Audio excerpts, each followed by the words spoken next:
ಸಾವಿರಾರು ವರ್ಷಗಳಿಂದ ನುಗ್ಗೆಕಾಯಿ ಮತ್ತು ನುಗ್ಗೆ ಸೊಪ್ಪುಗಳನ್ನ ಅಡುಗೆ ಮತ್ತು ಔಷಧಿಯ ರೂಪದಲ್ಲಿ ಬಳಸಲಾಗುತ್ತಾ ಬರಲಾಗಿದೆ. ಇನ್ನು ನುಗ್ಗೆಕಾಯಿ ಬಳಸಿ ಮಾಡುವ ಸಾಂಬಾರ್ ಹಾಗೂ ಇದರ ಎಲೆಗಳನ್ನ ಬಳಸಿ ಮಾಡುವ ಪಲ್ಯ ಆರೋಗ್ಯಕ್ಕೆ ಬಹಳ ಒಳ್ಳೆಯದು ಎಂದು ವೈದ್ಯರು ಕೂಡ ಒಪ್ಪಿಕೊಡ್ತಾರೆ. ಇನ್ನು ಈ ನುಗ್ಗೆ ಮರದ ಎಲೆಗಳ ವಿಷಯಕ್ಕೆ ಬರುವುದಾದರೆ ಇದನ್ನು ಮಾಂತ್ರಿಕ ಸೊಪ್ಪು ಎಂದೇ ಕರೆಯಲಾಗುತ್ತದೆ. ಇದಕ್ಕೆಲ್ಲ ಮುಖ್ಯ ಕಾರಣ ಇದರಲ್ಲಿ ಕಂಡುಬರುವ ಅನೇಕ ಖತರ್ನಾಕ್ ಕಾಯಿಲೆಗಳನ್ನ ಗುಣಪಡಿಸುವ ಲಕ್ಷಣಗಳು. ಹಾಗಾದ್ರೆ ಬನ್ನಿ, ನುಗ್ಗೆ ಸೊಪ್ಪು ಮತ್ತು ನುಗ್ಗೆ ಸೊಪ್ಪಿನ ಜ್ಯೂಸ್ ನಲ್ಲಿ ಏನೆಲ್ಲ ಆರೋಗ್ಯ ಪ್ರಯೋಜನಗಳಿವೆ ಎಂಬುದನ್ನ ಇವತ್ತಿನ ವಿಡಿಯೋ ಮುಖಾಂತರ ತಿಳಿದುಕೊಳ್ಳೋಣ. ಅದಕ್ಕಿಂತ ಮುಂಚೆ ನೀವಿನ್ನೂ ನನ್ನ ಚಾನೆಲ್ಗೆ ಸಬ್ಸ್ಕ್ರೈಬ್ ಆಗಿಲ್ಲ ಅಂದ್ರೆ ಪ್ಲೀಸ್ ಸಬ್ಸ್ಕ್ರೈಬ್ ಮಾಡ್ಕೊಳ್ಳಿ, ಹಾಗೆ ಪಕ್ಕದಲ್ಲೇ ಇರುವಂತಹ ಬೆಲ್ ಐಕಾನ್ ಕ್ಲಿಕ್ ಮಾಡಿ. ನುಗ್ಗೆ ಮರದ ಸೊಪ್ಪಿನ ಜ್ಯೂಸ್ ನಲ್ಲಿ ಹಲವಾರು ವಿಧದ ಖನಿಜಾಂಶಗಳು ಹಾಗೂ ವಿಟಮಿನ್ಸ್ಗಳು ಹೇರಳವಾಗಿ ಕಂಡುಬರುತ್ತದೆ. ಮುಖ್ಯವಾಗಿ ವಿಟಮಿನ್ ಬಿ ಹಾಗೂ ವಿಟಮಿನ್ ಸಿ ಯಥೇಚ್ಛವಾಗಿ ಇದರಲ್ಲಿ ಸಿಗುತ್ತದೆ. ಇನ್ನು ಆರೋಗ್ಯ ವೃದ್ಧಿಗೆ ಸಹಾಯವಾಗುವ ಪ್ರೋಟೀನ್, ಕ್ಯಾಲ್ಸಿಯಂ, ಪೊಟ್ಯಾಷಿಯಂ ಅಂಶ ಇದರಲ್ಲಿ ಯಥೇಚ್ಛವಾಗಿ ಸಿಗುವುದರಿಂದ ಆರೋಗ್ಯದ ವಿಷಯದಲ್ಲಿ ಇದೊಂದು ಮಾಂತ್ರಿಕ ಸೊಪ್ಪು ಎನ್ನುವುದರಲ್ಲಿ ಎರಡು ಮಾತಿಲ್ಲ. ಇನ್ನು ಇಂದಿನ ದಿನಗಳಲ್ಲಿ ಬಹಳಷ್ಟು ಜನರು ತಮ್ಮ ಕೆಟ್ಟ ಜೀವನ ಶೈಲಿ ಹಾಗೂ ಅನಾರೋಗ್ಯಕರ ಆಹಾರ ಪದ್ಧತಿಯನ್ನ ಅನುಸರಿಸುವುದರಿಂದ ಮಲಬದ್ಧತೆ ಹಾಗೂ ಅಜೀರ್ಣ ಸಮಸ್ಯೆಯನ್ನ ಎದುರಿಸುತ್ತಿದ್ದಾರೆ. ಈ ಸಮಸ್ಯೆ ಎದುರಿಸುವವರು ಬೆಳಿಗ್ಗೆ ಬ್ರೇಕ್ಫಾಸ್ಟ್ ಮಾಡುವ ಮುನ್ನ 1 ಅಥವಾ ಅರ್ಧ ಗಂಟೆಗೆ ಮುನ್ನ ಈ ನುಗ್ಗೆ ಸೊಪ್ಪಿನ ಜ್ಯೂಸ್ ಮಾಡಿ ಕುಡಿದರೆ ಮಲಬದ್ಧತೆ ಸಮಸ್ಯೆಯಿಂದ ಪರಿಹಾರ ಕಾಣಬಹುದು. ಇನ್ನು ಮಧುಮೇಹ ಕಾಯಿಲೆಯ ಬಗ್ಗೆ ನಮಗೆಲ್ಲ ಗೊತ್ತೇ ಇದೆ. ಈ ಕಾಯಿಲೆ ಒಮ್ಮೆ ಮನುಷ್ಯನಲ್ಲಿ ಕಾಣಿಸಿಕೊಂಡರೆ ಆಮೇಲೆ ಆತನನ್ನು ಜೀವನ ಪೂರ್ತಿ ಹಿಂಡಿ ಹಿಪ್ಪೆ ಮಾಡಿಬಿಡುತ್ತದೆ.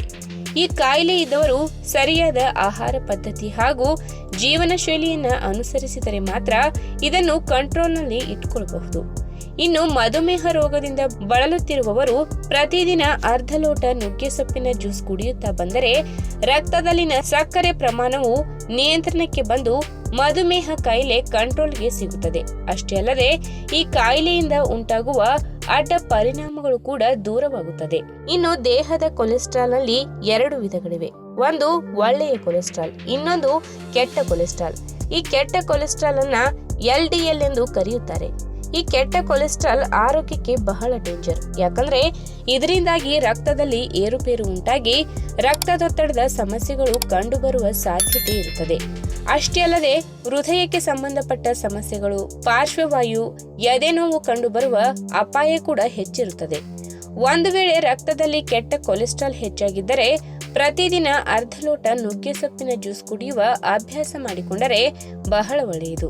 ಇನ್ನು ಇತ್ತೀಚಿನ ದಿನಗಳಲ್ಲಿ ಗ್ಯಾಸ್ಟ್ರಿಕ್ ಸಮಸ್ಯೆ ಹೇಗೆ ಆಗಿಬಿಟ್ಟಿದೆ ಅಂದರೆ ಮನೆಯಲ್ಲಿ ಹಿರಿಯರು, ಮಕ್ಕಳು ಎನ್ನದೆ ಪ್ರತಿಯೊಬ್ಬರಿಗೂ ಕೂಡ ಈ ಸಮಸ್ಯೆ ಕಂಡುಬರುತ್ತಿದೆ.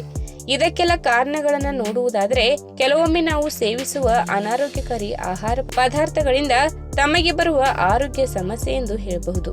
ಆದರೆ ಈ ಸಮಸ್ಯೆ ಎದುರಾದಾಗ ಕೇವಲ ಗ್ಯಾಸ್ಟ್ರಿಕ್ ಮಾತ್ರೆಗಳು ಅಥವಾ ಔಷಧಿಗಳು ಮಾತ್ರ ಸಹಾಯಕ್ಕೆ ಬರುವುದಿಲ್ಲ. ಬದಲಿಗೆ ಕೆಲವೊಂದು ಮನೆಮದ್ದನ್ನ ಬಳಸಿ ಕೂಡ ಈ ಸಮಸ್ಯೆಗೆ ಪರಿಹಾರ ಕಂಡುಕೊಳ್ಳಬಹುದು.